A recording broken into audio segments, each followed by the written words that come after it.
wabarakatuh. Pada siang hari ini kita kuliahnya maju ya. Tadi Mas Minan hubungi saya. Jadi saya diminta untuk maju ya, atau jam berapa ini? 13.50. Kita kuliah 15.30 dan materi hari ini tentang profesi hukum atau etika tentang profesi hukum, tapi kami akan menyampaikan nanti terkait dengan kode etik advokat Indonesia yang telah dibuat oleh 7 organisasi. Kode etik advokat Indonesia itu dibuat oleh 7 organisasi pada tanggal 23 tahun 2002 ya, tahun 2002. Jadi buat kode etik terlebih dahulu, kemudian baru tahun 2003 keluarlah yang namanya Undang-Undang Nomor 18 Tahun 2003 tentang advokat, seperti itu ya. Jadi nanti ada 7 organisasi yang bentuk kode etik, nanti akan kami sampaikan. Di sana ada IKADIN, itu Ikatan Advokat Indonesia, ada SPI ya, ada yang lain sebagainya, seperti itu. Untuk yang pertama, kami sampaikan terkait dengan profesi hukum, seperti yang kemarin saya sampaikan, itu ada profesi biasa, ada profesi luhur ya, seperti profesi luhur itu seperti profesi yang terhormat seperti advokat, kemudian jaksa, hakim, dan lain sebagainya. Profesi adalah pekerjaan yang membutuhkan pelatihan dan penguasaan terhadap suatu pengetahuan khusus. Suatu profesi biasanya memiliki asosiasi profesi. Asosiasi itu berarti memiliki perhimpunan atau persatuan atau perkumpulan. Di dalam perkumpulan tersebut maka diharuskan untuk membuat aturan kode etik. Ya, kode etik ataupun sebuah aturan untuk siapa, diperlukan untuk siapa, diperlukan untuk para anggotanya. Kalau pradi, anggotanya namanya adalah advokat. Nah, profesi ini membutuhkan pelatihan ya, seperti contohnya adalah advokat. Advokat itu prosesnya lumayan panjang. Atau yang membutuhkan pelatihan seperti pelatihan mediator atau auditor, mediator ataupun auditor. Auditor itu yang melaksanakan siapa? Yaitu lembaga yang berbadan hukum. Nanti bisa kerjasama dengan Mahkamah Agung. Ini juga saya pengen, Mbak. Saya juga pengen sekolah mediator dan sekolah auditor. Di mana itu? Di FHP Law School ada, atau di Jimli School juga ada ya. Jimli School ini beberapa kali pernah mengadakan pelatihan yang namanya auditor ataupun mediator.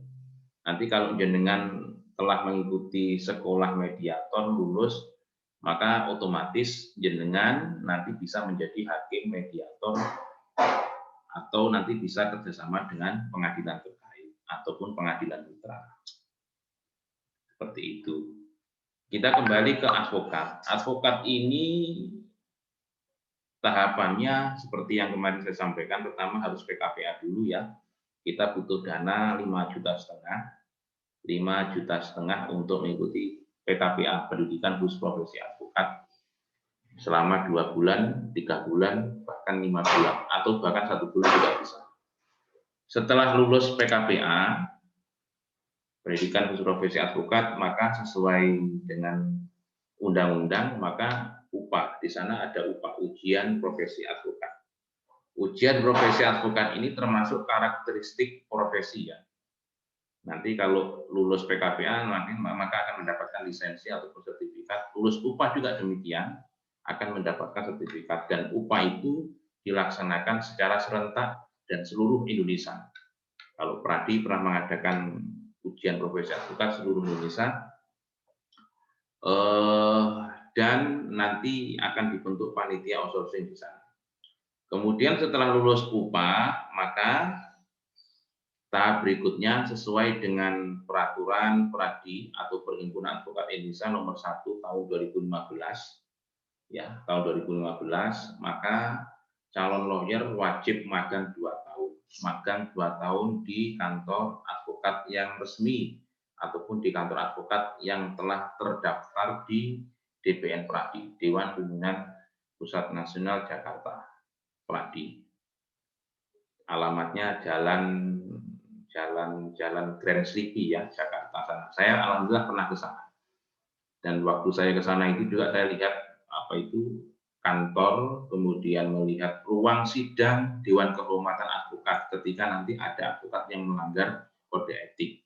Jadi di sana ada tempat pengadilannya untuk menyelesaikan masalah-masalah atau yang diajukan oleh para pengadu, yang advokat ataupun anggota yang melanggar kode etik ataupun obstruction of justice seperti itu. Setelah magang 2 tahun, kemudian melakukan pengambilan sumpah di Pengadilan Tinggi Surabaya sesuai dengan alamat KTP masing-masing. Saya kira itu terkait dengan teknis ya, tahapan. Tapi yang paling terpenting di dalam profesi hukum ini ada karakteristik profesi. Termasuk diantaranya di situ ada profesi, ada keterampilan, ada asosiasi profesional, atau termasuk organisasi ya. Notaris juga harus ada organisasi, dokter juga harus ada organisasi, hakim pun juga punya organisasi, perkumpulan hakim se-Indonesia. Kemudian ada ujian kompetensi seperti tadi ujian advokat yang saya sampaikan, ada pelatihan institusional atau yang lain sebagainya seperti itu. Kemudian yang dimaksud dengan profesi hukum ini adalah merupakan profesi yang mulia dan terhormat, atau disebut dengan officium nobile. Officium nobile itu adalah officium noble, artinya adalah profesi yang terhormat atau profesi yang berwibawa. Nah, profesi yang terhormat atau profesi yang berwibawa, maka di dalamnya perlu yang namanya kode etik. Kode etik yang bentuk siapa? Yang membentuk adalah advokat senior misalkan. Yang bentuk adalah pengurus yang ada di dalam organisasi tersebut. Nanti terkait dengan ini akan saya sampaikan ya. Yang buat kode etik itu siapa? Nanti ada. Kenapa profesi hukum ini termasuk profesi yang terhormat? Karena bertujuan, karena punya orientasi dalam rangka untuk menegakkan hukum demi keadilan dalam kehidupan masyarakat.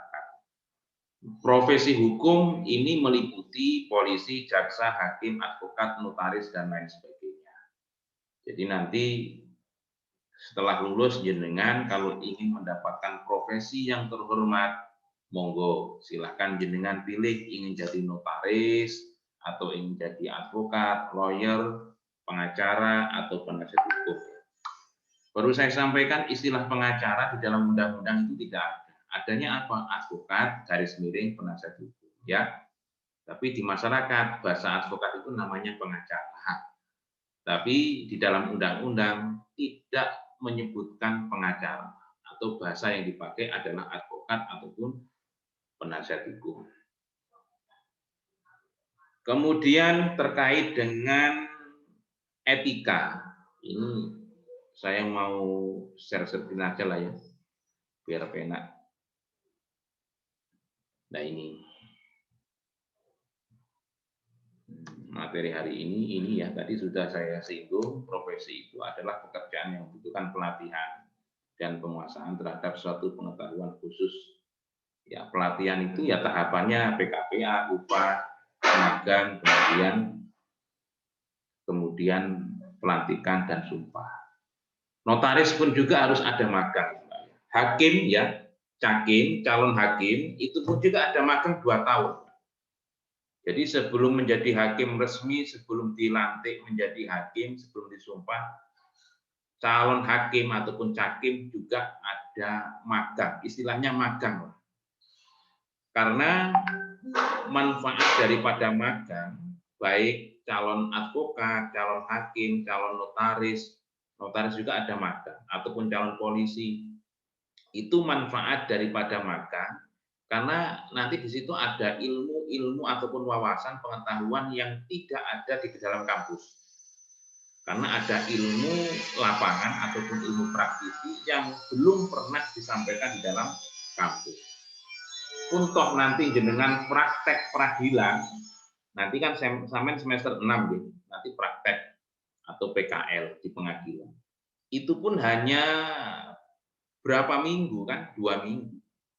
Makanya terkait dengan ilmu praktisi hukum, terkait dengan ilmu lapangan, ini kalau magang, kalau saya pahami, itu harus butuh waktu yang lama, 2 tahun misalkan. 2 tahun itu paling pas untuk magang. Nah, ini saya sepakat dengan menteri yang sekarang mengadakan kuliah merdeka, nanti yang berapa semester itu nanti di kampus, yang selebihnya belajar di luar ataupun di lapangan. Atau ya magang itu kan, atau nanti jenengan magang di BPN, atau magang di pengadilan, magang di institusi ya, institusi ataupun di mana-mana. Manfaatnya apa? Magang itu satu, nanti nambah relasi, yang kedua pengalaman yang luar biasa. Artinya tidak hanya sekedar teori di dalam kampus. Jadi magang itu memang butuh proses waktu yang lama. Lah nanti jenengan untuk praktek itu kan waktunya paling banyak itu 3 minggu. 3 minggu itu saya kira tidak dapat apa-apa. Pembukaan, praktek hanya apa itu melihat persidangan, atau mendengarkan persidangan, melihat, mengamati, itu tok, belum yang lain-lainnya. Waktunya kurang kalau hanya 3 minggu. Tapi kalau magang 2 tahun, itu baru luar biasa. Karena nanti ada ilmu-ilmu baru yang ditemukan di lapangan. Kenapa ini tidak sesuai dengan undang-undang, tidak sesuai dengan hukum acaranya, misalkan. Baik hukum acara perdata maupun tidak. Itu banyak di lapangan. Jadi praktek dengan teori tidak sama itu adalah suatu hal yang biasa. Nah, ini tadi sudah di profesi hukum atau profesi of law tadi sudah disampaikan. Pengacara, advokat, lawyer, penasihat hukum itu sama. Tapi bahasa undang-undangnya adalah advokat, penasihat hukum, toh tidak ada pengacara. Kemudian pengacara adalah seorang atau mereka yang melakukan pekerjaan jasa bantuan hukum termasuk konsultan hukum yang menjalankan pekerjaannya baik dilakukan di luar pengadilan, litigasi, atau di dalam pengadilan. Di luar pengadilan namanya non-litigasi, di dalam pengadilan litigasi. Bagi klien sebagai mata pencarian. Tersirat dalam konsep ini adalah gagasan bahwa diwakili kekurangan pengetahuan, keterampilan, kemampuan, atau berdiri untuk berbicara sendiri.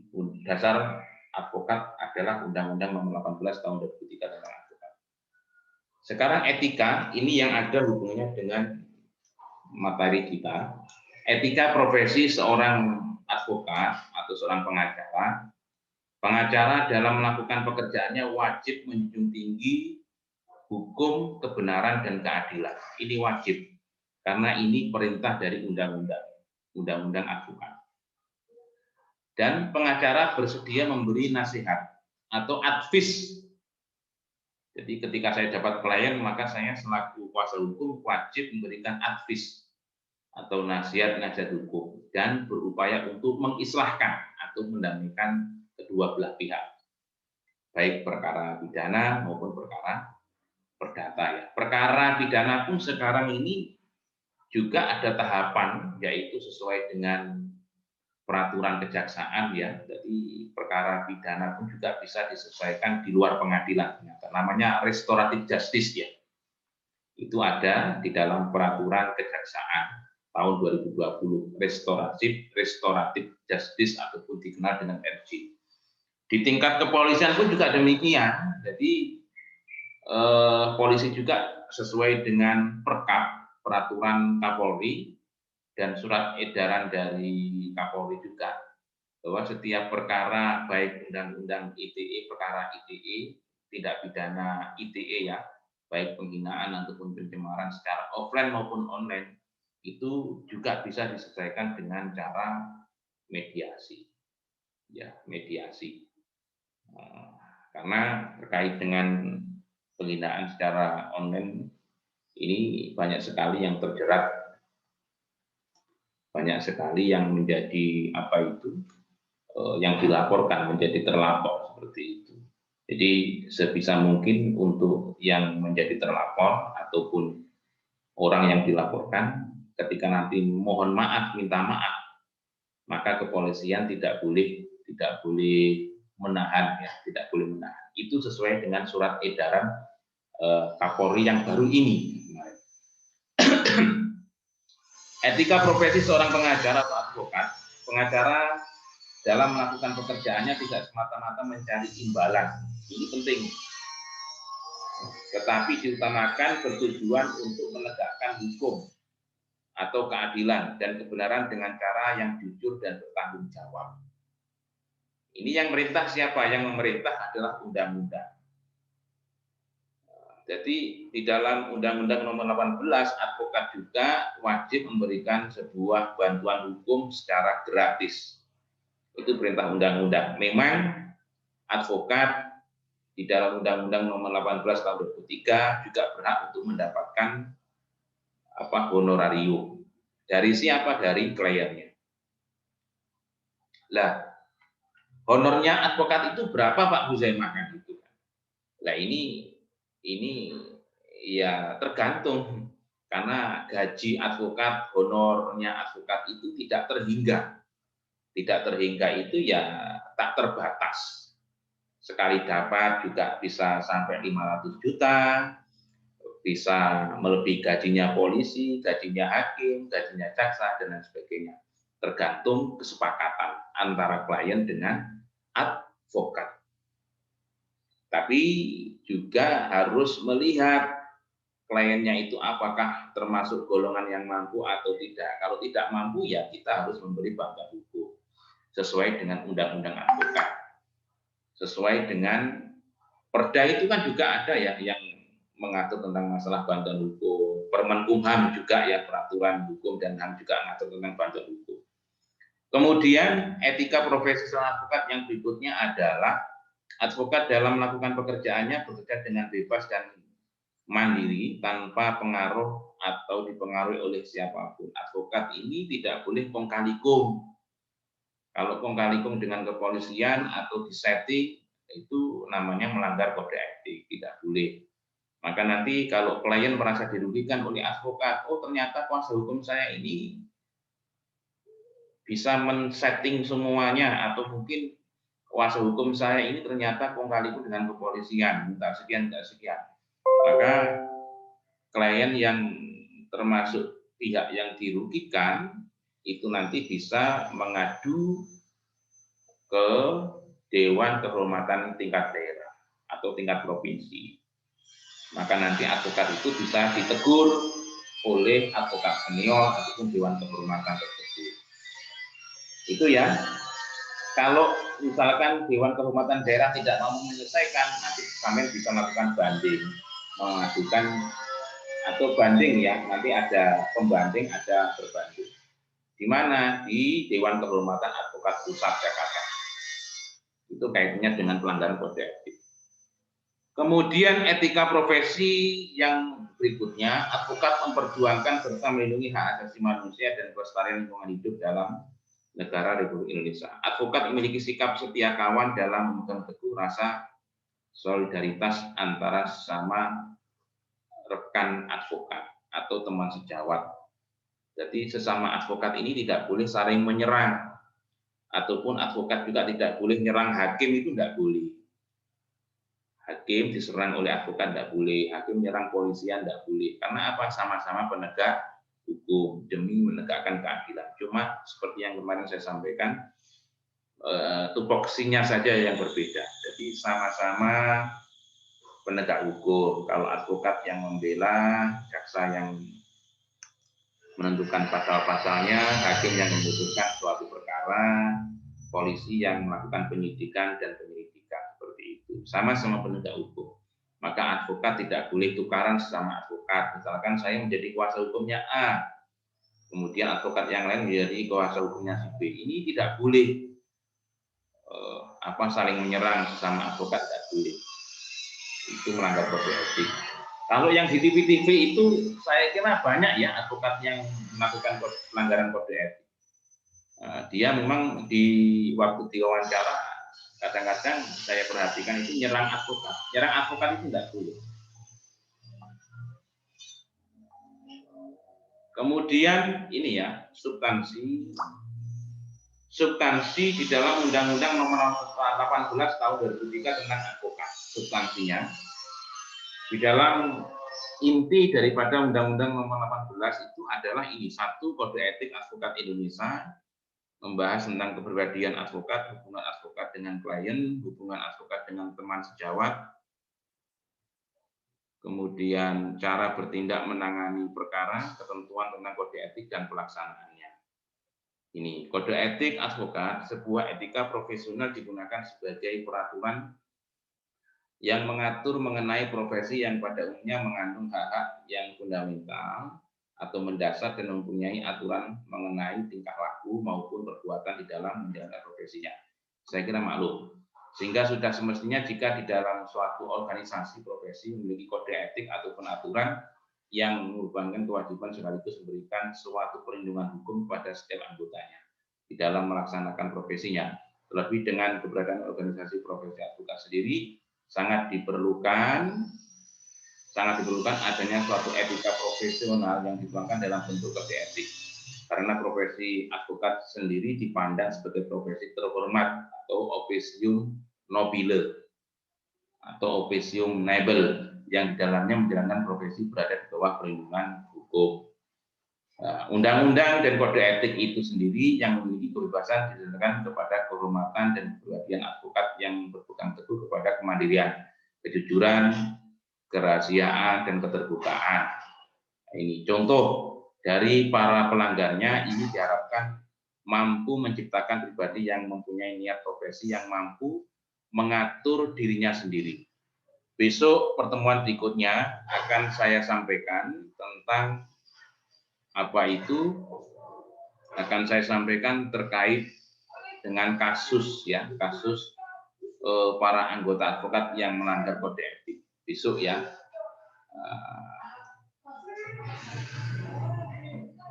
Kemudian ini etika profesional advokat di Indonesia sendiri dituangkan dalam sebuah kode etik advokat yang disusun oleh sebuah komite ya. Komite Kerja Advokat Indonesia. Ini disingkat dengan KKAI. KKAI itu Komite Kerja Advokat Indonesia yang terdiri dari 7 organisasi profesi advokat. Jadi sebelum adanya Perhimpunan Advokat Indonesia, jadi dulu itu sudah ada organisasi, termasuk ini, Ikatan Advokat Indonesia namanya IKAI, Asosiasi Advokat Indonesia AAI, Ikatan Penasihat Hukum Indonesia IDHI, Himpunan Advokat dan Pengajar Indonesia namanya HAPI, Serikat Pengacara Indonesia namanya SPI, Asosiasi Konsultan Hukum AHI, Himpunan Konsultan Hukum Pasar Modal HKHBM. Jadi 7 organisasi ini membentuk Komite Kerja Advokat Indonesia, kemudian membuat draft atau membuat aturan tentang kode etik. Nanti kalau ada pertanyaan siapa yang membuat kode etik? Yang buat kode etik adalah ini. Ada 7 organisasi itu. IKADIN, AAI, IBI, dan seterusnya. Dan organisasi yang 7 ini juga tertuang di dalam atau disebutkan di dalam Undang-Undang Nomor 18 Tahun 2003. Jadi 7 organisasi ini adalah termasuk organisasi yang membentuk atau membuat kode etik advokat. Dan itu maksudnya organisasi ini tertuang di dalam Undang-Undang Nomor 18 Tahun 2003 tentang advokat. Seperti itu ya. Ini pada tanggal berapa? Tanggal 23 Mei tahun 2003 dan berlaku sejak tanggal ditetapkan. Alhamdulillah tahun 2003 ya, ini advokat sudah punya payung hukum, artinya punya dasar hukum. Jadi sekarang ini seperti saya, Bu Eni, Pak Agusman, ya, Pak Saipol, dan dosen-dosen yang lainnya yang berprofesi sebagai advokat dengan adanya Undang-Undang Nomor 18 Tahun 2003. Jadi sekarang ini sudah sah bahwa advokat ini termasuk penegak hukum.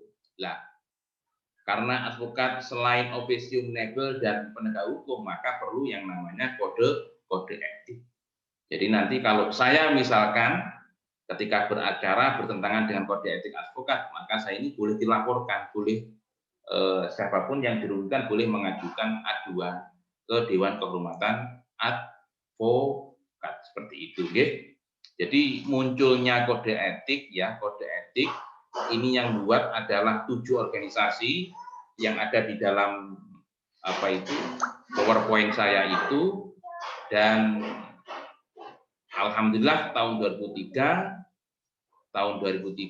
kita sudah punya payung hukum, advokat punya payung hukum, yaitu Undang-Undang Nomor 18 Tahun 2003. Itu semua, ya, tahun 2003 alhamdulillah undang-undang disahkan itu atas perjuangan para lawyer ataupun advokat yang pada saat itu menjadi anggota dewan, yang mana DPR ataupun anggota dewan punya kewenangan untuk membuat produk hukum. Maksud ini munculnya Undang-Undang Nomor 18 Tahun 2003 itu atas perjuangan teman-teman, ya, teman-teman advokat atau teman-teman profesi hukum yang menjadi anggota DPR pada waktu itu. Mungkin hanya ini yang dapat kami sampaikan.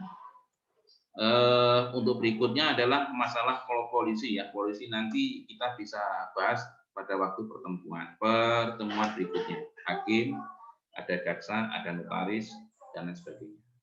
Mungkin dari teman-teman ada yang mau tanya, silakan terkait dengan kode etik advokat ini, ya.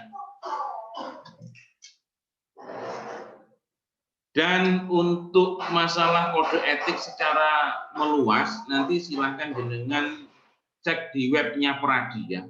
Webnya Pradi. Pradi itu adalah merupakan perkumpulan advokat Indonesia. Itu di dalamnya, ya, ini ada 7 organisasi ini. Ada Ikatan Advokat Indonesia, ada Asosiasi Advokat Indonesia, Ikatan Penasihat Hukum Indonesia, Himpunan atau HAPI, ada SPI. Ini berkumpul kemudian mendirikan yang namanya Pradi. Pradi itu apa? Perhimpunan Advokat Indonesia. Pradi itu di dalamnya ada 7 organisasi ini. Mungkin itu yang dapat kami sampaikan. Mohon maaf kalau ada kekurangan. Ada pertanyaan, kami persilahkan, ya.